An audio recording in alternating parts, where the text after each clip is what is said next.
Hey, Mr. Beckett. So, I got a few ideas for you to do at home for this hip flexor strain, man. Again, it's still pretty angry. So, like we talked about, I got three different kind of rules that I follow, or three different categories I like to treat. Number one is kind of that pain and inflammation, and you're still very much in that wheelhouse. So I want you to ice him a couple times a day, 3 times a day if you can. I'm okay with the Advil or Tylenol, whatever you guys decide to do there. And then in general, just kind of still rest it. We're not ready for the let's test this out and see how hard I can kick or how fast I can run phase. Unfortunately, still a few days away from that. So keep it quiet, keep that pain under a 2 or a 3 whenever you can, calming it down. The second phase is mobility, and obviously you came in, it was still pretty stiff and tight and didn't really want to move a lot on us. So that's really where we are right now. That's really what I want to make a lot of gains over the next 2 or 3 days. And then hopefully come the weekend or shortly thereafter, that's when you're talking kind of running, jumping, kicking, kind of that strength or really sport phase. So I got 3 moves for you that I want you to do. Again, we did them all here. They were all pretty comfortable, and I think we can find the challenge in all of them. So that first one is face down. We talked about a band. I kind of thought better of it. I honestly don't care whether this is a band or I think more so for you, I want it to be something solid. So a belt, a towel, a bed sheet, something that's not going to have any flex to it is really where I want you to be. So a couple of things here. I don't want you laying flat. I want you up, kind of an arched back, nice and tall position here. That's only going to put more stretch on that hip. And then the name of the game is you pull to give yourself a big stretch, and really we're going for the biggest stretch that you can comfortably. So I only want this to be like a 1 or a 2 out of 10 kind of sensation in the hip, but a big stretch. Hold that for a good 5 or 10 seconds. And then you're going to push or kick out of it, but really not a lot of movement. You're not doing like full kick reps here. You're pushing with your quad just to get some action and some tension in that muscle.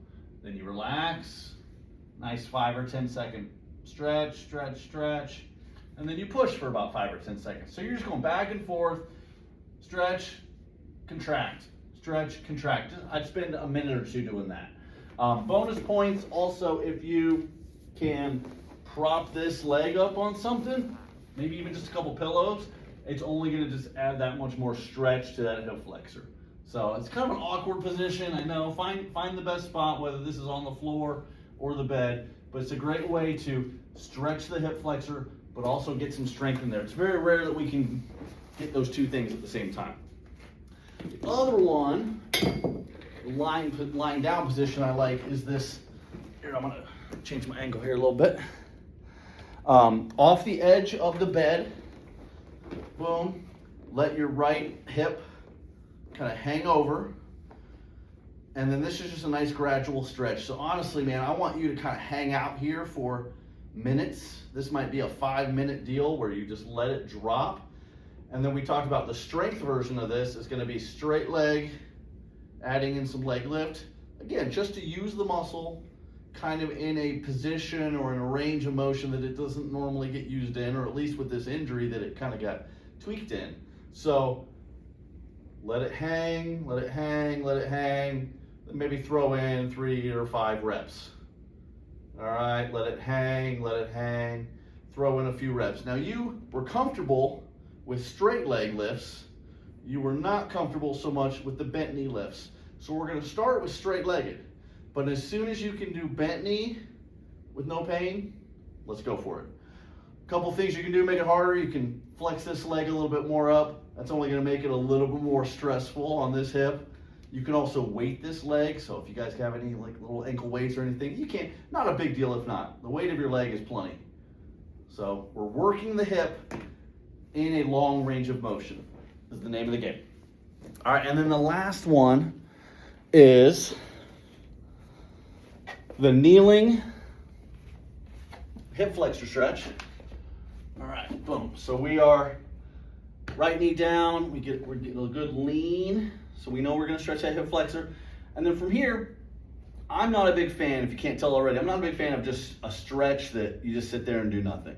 You're at least more capable right now of at least getting some other action in. So I want you to be in this hip flexor stretch, roll those hips forward, good posture, and then I want you to add something. You can either add trunk rotation, trunk movement, or you can add this right leg rotation.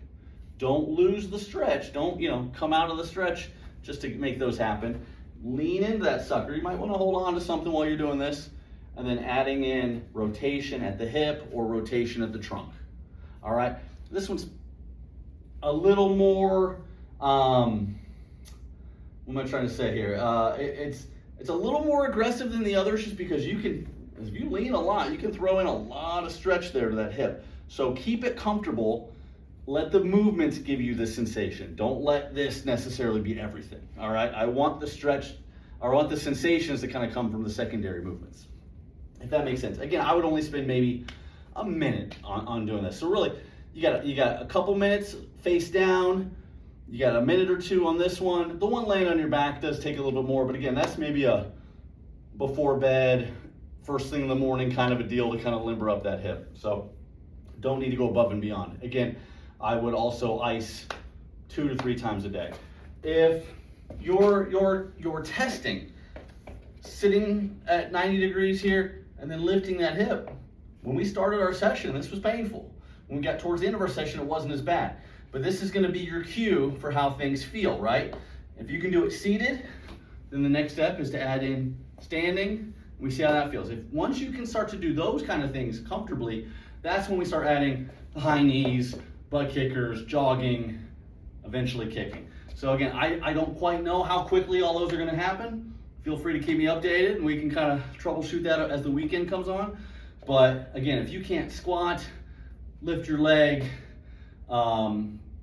or get through these stretches without pain, let's not push the running or any of that too quickly. So, I mean, I think we're doing good. You're on day 5 of probably a 15-day injury. So let's keep going.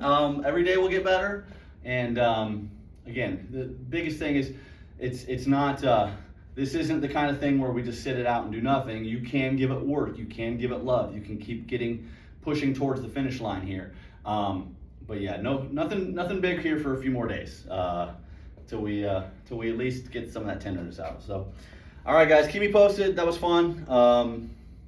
And maybe next week if we need to do another one. But just keep me in the loop. Take care. Bye.